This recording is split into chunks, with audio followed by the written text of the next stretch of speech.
মানুষ করে খাওয়া।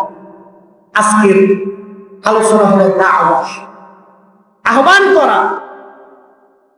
আমরা এই সমাজে যারা বসবাস করি তারা 100% মুসলমান, দেখি না এর বাইরে কেউ আছে? কেউ নাই। আমারও ভাই মুসলমান, কিন্তু আমারও ভাই নামাজ পড়ে, আমারও ভাই মুসলমান, আমার ওই ভাই মা বাবার খেদমত করে না, আমার ওই ভাই মুসলমান, আমার ওই ভাই ভালো কাজ করে না, আমার ওই ভাই মুসলমান, আমার ওই ভাই সবসময় খারাপ কাজ করে, আমার ওই ভাই মুসলমান, আমার ওই ভাই নিশার সাথে জড়িত, আমার ওই ভাই মুসলমান, আমার ওই ভাই সুরের সাথে জড়িত, আমার ওই ভাই মুসলমান, আমার ওই ভাই জিনার সাথে জড়িত। এরকম আছে না নাই? বিভিন্ন জন বিভিন্ন খারাপ কাজের সাথে জড়িত, আছে না নাই? এখন আমি দেখতেছি আমার ভাই ডাইরেক্ট জাহান্নামের দিকে চলে যাচ্ছে, সে মুসলমান, নিজেকে দাবি করতেছে মুসলমানের যে কাজ আমার ভাই দ্বারা সে একটা কাজও হচ্ছে না, বরং কাফের যা করে না তার সাইডেও জঘন্য কাজ আমার ভাই করতেছে, যেটা কাফের দ্বারা সম্ভব নয়। আমার ভাই মুসলমান নিজেকে বলতেছে, অথচ আমার ভাই মুসলমান হয়ে যে কাজ বেঈমানেরা করে না সেই কাজ আমার ভাই করতেছে।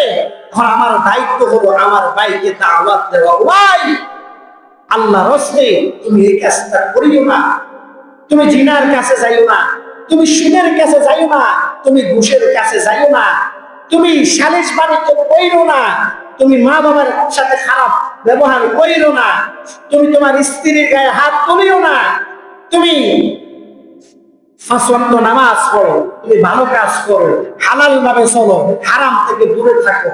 এটা হলো দাওয়াত। এটা কি? সে আপনার শত্রু হোক, আপনার দায়িত্ব হলো বাল্লিগু আন্নি ওয়ালাউ আয়া।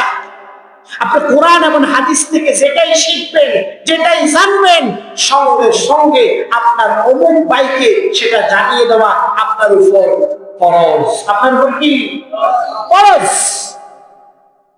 আর আপনি একা জান্নাতে যাইবেন আর আপনার ভাই জাহান্নামে চলে যাইবে, এটা তো হতে পারে না।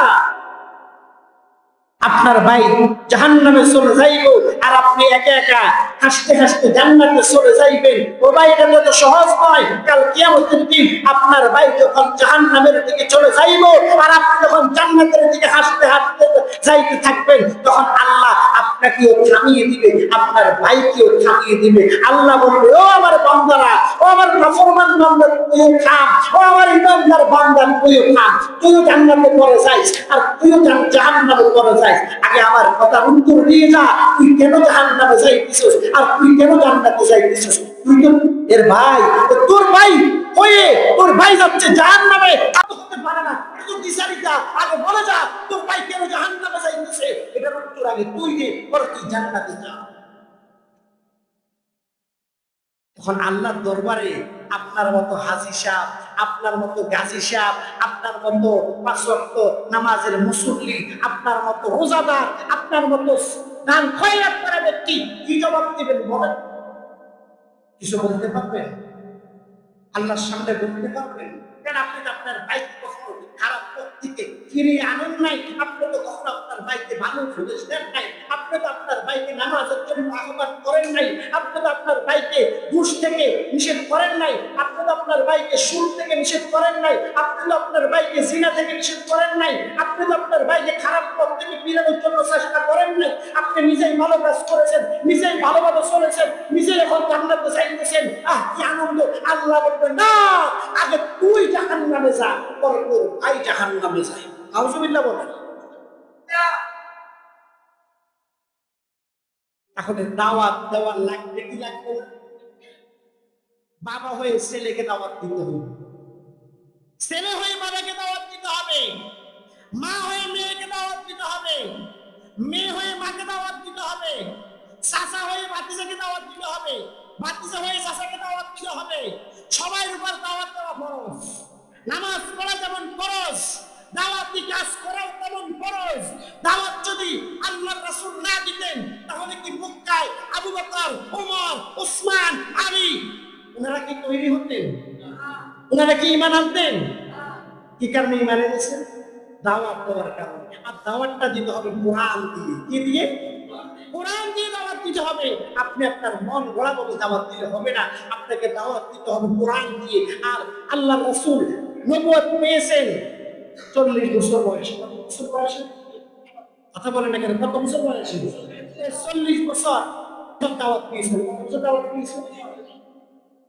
23 বছর দাওয়াত দিয়েছেন। 23 বছর দাওয়াত দেওয়ার পর 17 থেকে 40, 23 বছর দাওয়াত দিয়েছেন। একটা মানুষকে কি ভালো করতে পেরেছেন? কথা বলেন না কেন? কেন পারেন নাই? কারণ তখন আল্লাহর রাসূলের কাছে কোরআন নাযিল হয় নাই। এই জন্য তিনি ভালো কাজের আহ্বান করেছেন, খারাপ কাজ থেকে দূরে রাখার জন্য দাওয়াত দিয়েছেন, কিন্তু মানুষ একটাও ভালো হয় নাই। আর যখন 40 বছর বয়সে আল্লাহ রাসূলের উপর কোরআন নাযিল হয়েছে, আর তখন আল্লাহ নবীকে নির্দেশ দিয়েছেন, ও আমার নবী, আপনি এখন দাওয়াত দিবেন কোরআন দিয়ে। আর কোরআন দিয়ে যখন দাওয়াত দেওয়া শুরু হয়ে গেছে, তখন সর্বপ্রথম যিনি ঈমান এনেছেন তিনি হলেন আবু বকর সিদ্দিক রাদিয়াল্লাহু তাআলা আনহু। আর যুবকদের মধ্যে যিনি সর্বপ্রথম ঈমান এনেছেন তিনি হলেন আলী রাদিয়াল্লাহু তাআলা আনহু। আর মহিলাদের মধ্যে যিনি সর্বপ্রথম ঈমান এনেছেন তিনি হলেন খাদিজাতুল কুবরা রাদিয়াল্লাহু তাআলা আনহা।